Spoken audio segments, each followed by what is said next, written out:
What's poppin' YouTube? It's your boy Kash. We back with another video. You feel me? Today we're reacting to Kenny Kapps, Julio, Foolio, I can't even talk right now, nigga. I said Kenny Kapps, Julio, Foolio associated, indicted by the feds while on probation for manslaughter. We on the road to 10,000 subscribers. Make sure you guys subscribe, man. If you guys want to check out the original video, make sure you guys go watch 1090 Jake or End of Sentence on YouTube, man. Let's get into this. Man, what's up, everybody? Welcome back to another episode of EOS. It's 1090 Jake, man. I'm rocking with y'all. Y'all rocking with me. And for this video, why did you do that shit, bro? Speaking on Jacksonville, Florida rapper Kenny Kapps, a Julio Foolio associate who was taken down by the feds after Foolio's murder. Damn. By now, everyone's well aware of what took place over a month ago with Julio Foolio being killed. All 5 of his accused killers are sitting inside of the Hillsborough. Hey, man. We just watched a video on these goofies. So, if y'all want to see the video on these goofies right here, make sure you guys go watch the last video. These right here, 1, 2, 3, 4, 5, are 5 goofies. This one right here, this is the biggest goofy of them all. If you guys want to go find out, watch the last video, you feel me? But this guy right here, this guy's Sean. His name is Sean. Sean's a goofy. He's not even just a goofy. He's a class above a goofy. He's like a legendary goofy. You know what I'm saying? Like, these guys are like Charizards. This nigga's like the Charmanders. These guys are the Charmanders. This nigga is a Charizard of goofies. He's just a goofy. Y'all go watch the last video, man. County Jail in Tampa and awaiting trial. But the sad ending of his story is just a twist and turn in another. Kenny Kapps, an affiliate of Julio Foolio, could be seen celebrating with him in his final hours and on the news after the murder. He'd pay his respects through Instagram that same day, stating he knows Foolio is at peace. But even during his time of mourning, the feds show no sympathy. July 24th, 2024, the feds announced 22-year-old Robert Howard III, who's more commonly known as Kenny Kapps, was being indicted on 2 counts for distributing 50 grams or more of meth. Damn. If convicted on both counts, he faces a minimum mandatory 10 years and up to a life sentence in federal prison. According to the affidavit, on June 11th, an undercover ATF agent communicated with Kenny through iMessage, who agreed to sell him a half pound of meth for $850. 2 days later, ATF agents along with detectives from the Jacksonville Sheriff's Office participated in a joint operation. They'd equipped the undercover with audio and video recording equipment along with $1,300 in cash. He's going to jail. He's going to jail. That mandatory 10. Yo, where's the book? I was going to find the book because we should throw it at his ass because he's going to jail, bro. They said they equipped the niggas with a GoPro. They said go vlog it. We're going to go vlog it. You feel me? This nigga's going to sell you drugs. Vlog it. They dropped the vlog on this nigga. He's going to jail. Say it with me. Prison, jail, behind bars. He's going in. The pen. He's going there. Whatever you guys want to call it, he's going. His ass is going. At 1:30 p.m., the undercover went to an address on Polk Ave, texting Kenny he'd arrived. Kenny walked out, got into the passenger seat of the undercover's car, and passed him the white bag in exchange for the money. After a short discussion, Kenny advised the undercover he could sell coke for reasonable prices, and by 1:35, he's going to fucking jail. Kenny, my boy, it was nice seeing you. It was nice knowing you on the roads. Pack it the fuck up. He's going to jail. I don't even need to watch the rest of the video. I know he's going to jail. And he's on probation for manslaughter. 5 p.m., the undercover was on his way back to the briefing location. At the ATF Jacksonville Division office, audio and video will be downloaded to a compact disc. Kenny could clearly be seen selling to the undercover, was easily identifiable, and according to the ATF, the home that the deal went down at is Kenny's residence. The bag would weigh out to 200. So not only did you meet a new client, you didn't do your due diligence to even check, get a reference maybe, but you sold it to him at your house. I am a suburban dude. I am not in the streets at all. I'm a good nigga. You guys can probably tell my demeanor. I'm not a hood nigga. I'm just a funny guy. I got a little swag to me, but I'm not a hood nigga. even my suburban ass ain't that stupid to sell drugs in front of my own house. Tell them down the street, the next street, anything, the park, the school, anything close by your house. I'd rather you go to the damn convenience store, the damn plaza, the damn Walmart. Nigga, I'd rather you go sell it at a church. But your house, bro? Nigga, niggas don't think. Your house. Just let me sell drugs outside my house. And it's undercover and he's vlogging your ass. Stupid. They didn't watch this guy's ass in court. Stupid. The judge, stupid. If I was a judge, I'd be laughing at these niggas. These niggas would want to fight me. I'd laugh. Say, you're an idiot. You're an idiot. You're an idiot. Jail, jail, jail. You're an idiot, bro. Like, I wouldn't say nigga did, yeah, I'd be nice, but he's still an idiot. I'd make him feel goofy as hell, though. 72 grams, testing positive for methamphetamine. So the feds essentially caught Kenny in a calculated trap, leaving him with no option but to plead guilty, as there isn't much to fight when you're on video at your house serving the feds. But why did they wait? The feds had him on June 13th. Foolio would be killed on June 23rd, but it wasn't until July. I ain't fishy to you guys, so they want to get this guy, but they're like, nah, we finna wait till your homie's dead to get you. They waited months to get him. Just let him have his fun. That's crazy, bro. July 24th, when Kenny would be arrested and violate his probation. It's like the feds waited to see how Kenny would react, knowing his history. See, Kenny was no more than just an affiliate of Julio Foolio, and back in 2018, his name would ring. Within the city of Jacksonville, two high schools would become known for their violent rivalry. You had William Raines on the north side and Robert E. Lee on the southwest side. Back in 2006, a 13-year-old was shot in a drive-by on his way home from a Raines game. In 2007, two students were shot after a Raines vs. Lee game when someone fired 15 to 20 times outside the stadium. In 2012, a fight after the Raines-Lee game ended with a 20-year-old being shot. In 2016, the sound of a falling grill resembled a gunshot, leaving players taking cover on the field as fans ran for safety. And in 2017, players took off running mid-game after an off-field commotion and rumors of something happening. Damn, them boys scared, bro. Raines wasn't taking any chances. 30 police officers, 20 additional security guards, metal detectors, and wands were believed to be enough to keep the game safe. Roughly 4,000 people had shown up to watch, and by halftime the game had to be stopped, with players on both teams being instructed to get down on the field after a disturbance on Lee's side of the stands. The game would continue, and Lee would eventually beat Raines 16-15, ending the reigning state champions' 13-game winning streak. Damn.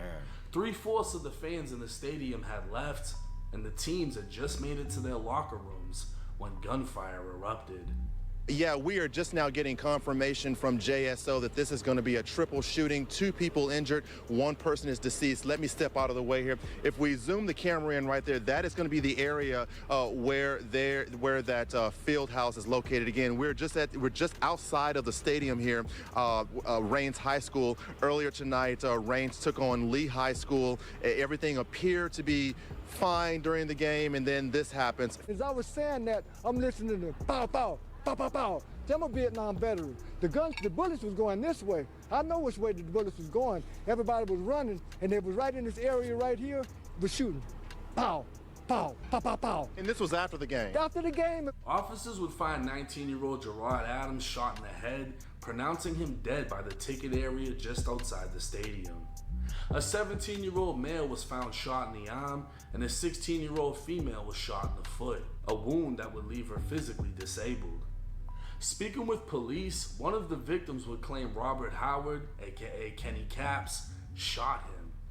Upon further questioning, he admitted he never saw Kenny with a gun, but provided details about an earlier dispute where Kenny told him, "Somebody going to die tonight." 2 additional witnesses would come forward, stating they saw Kenny with a gun the night of the game. One would claim to have seen a confrontation between Kenny and the 17-year-old surviving victim during the game. He then saw Kenny approach Gerard after the game in the courtyard, where he pulled a gun from his waistband and aimed it at him. The witness didn't see him shoot as he'd already started running away, but 25 seconds later he heard the shots. That same witness would identify Kenny by photo lineup. The second witness says she saw Kenny, who she personally knows, confront Gerard after the game. She'd claimed to witness Kenny pull the gun from his waistband and shoot Gerard in the head. As she was running away, she heard more gunfire, and when shown a picture, she identified Kenny as the one she saw shoot Gerard. Multiple shell casings were recovered at the scene, and later testing would confirm all shots were fired from one gun. Detectives would determine a fight broke out between Kenny and the victim. They were both ejected from the stands, but made their way back into the game. That's when detectives believe Kenny targeted the two males, shooting them both as the female was shot by a stray. 16. And this is why niggas need to learn how to fight, bro. You can't be shooting people all the time. You get in an argument with a nigga, just in his ass, bro. Just bow. Come on, why you gotta shoot niggas, bro? It don't make no sense, bro. 16-year-old Kenny's mugshot could be seen all over the news as it was announced he was arrested at his school and charged with first-degree murder and 2 counts of attempted murder for the triple shooting.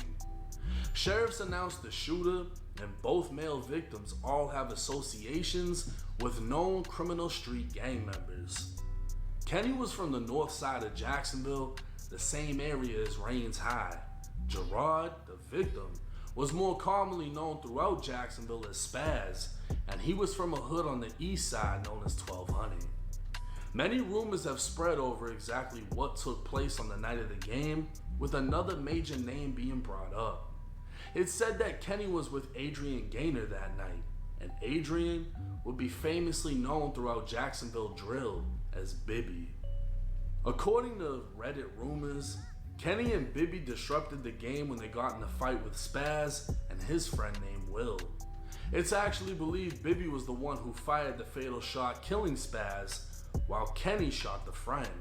But somehow, witnesses were only able to identify Kenny. 1,353 days later, Kenny would plead guilty to reduced charges of manslaughter and aggravated battery. And apparently the charges were reduced because of the witnesses. Say Cheese would interview Kenny Kapps, where he would speak on the fact that the witnesses told but refused to testify. Damn. Kenny would be sentenced to 15 years. What's the point of that, though? Like, what's the point of telling on somebody and say, nah, I ain't gonna take the stand? Like, nigga, just tell and stand on business or just don't see shit at all. I don't get it, bro. On a split sentence, meaning he'd have to serve 5 years in Florida State Prison with the rest of his time to be served on probation.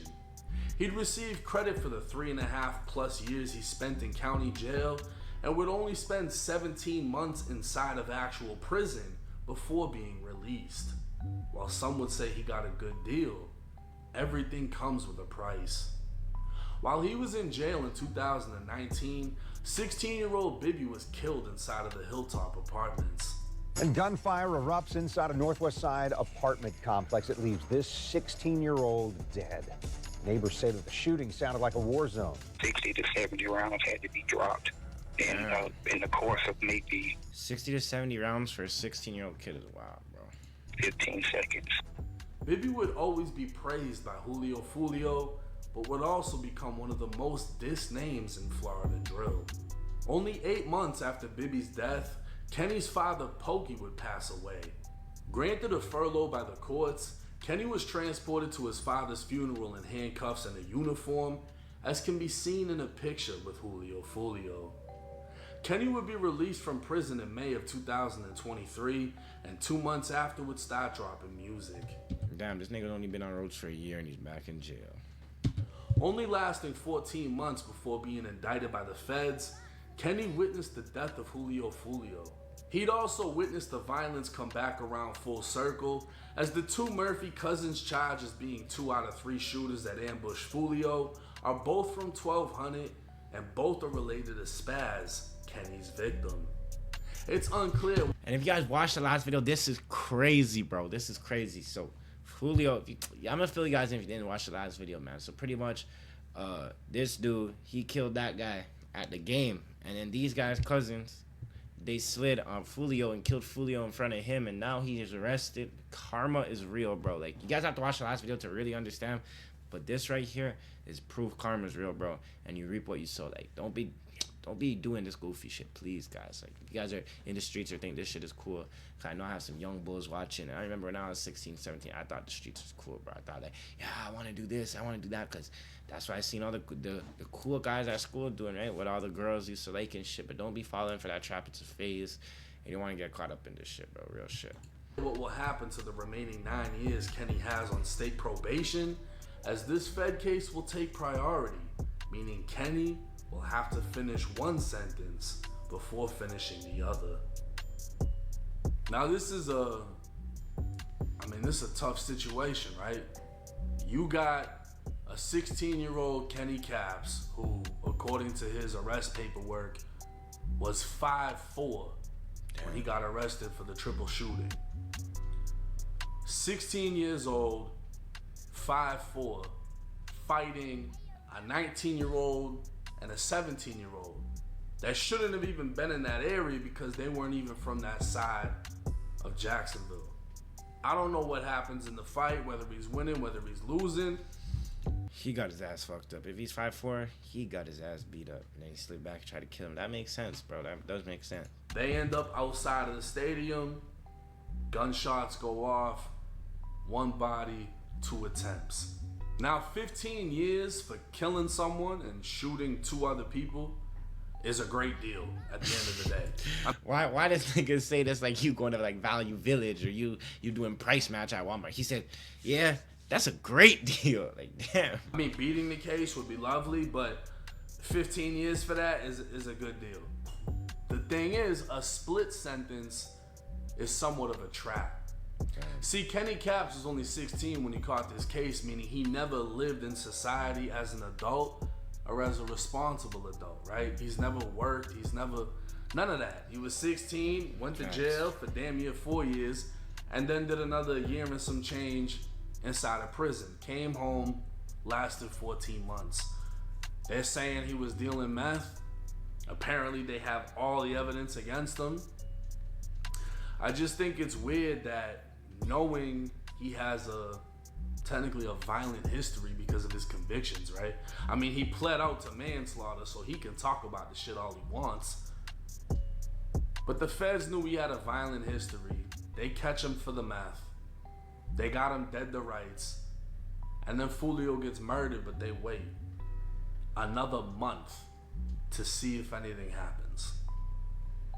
It's almost like everything against him is a trap. You're giving a kid 10 years of probation, that's a trap. And then you catch him doing something, but you want to see if he's going to go and retaliate because you know he's done some wild shit before. Now, at the end of the day, we're responsible for our own actions, right? To hear that he only lasted 14 months, it sucks. And to hear that he... Crazy. 14 months, crazy. There's no excuse for that. That's crazy. Came home to see one of his close friends get killed is even worse. This was the same friend that made it to his father's funeral that he had to show up to in handcuffs. Now, what's my opinion on what's going to take place? I don't know how much time they can offer him in the feds. They say if he's convicted, it's a minimum mandatory 10. To hear that sounds crazy because that would mean if he gets hit with the minimum man, he's got to do 10 years. And once he's done with that, because he violated probation, the 10 years of probation he has, he was only out 14 months, so he has about 9 years left. It's very possible he could go to the feds, do his time in the feds, and then be transferred from a federal prison right back to the Florida Department of Corrections to finish out that 9 years. Unfortunately, it's a dirty game. And that's how they play. When you're dealing with the feds in the state, the punishment isn't together. It's 2 completely separate entities. So there is a chance he could get hit with 10 in the feds, have to do 9 in the state. Y'all do the math.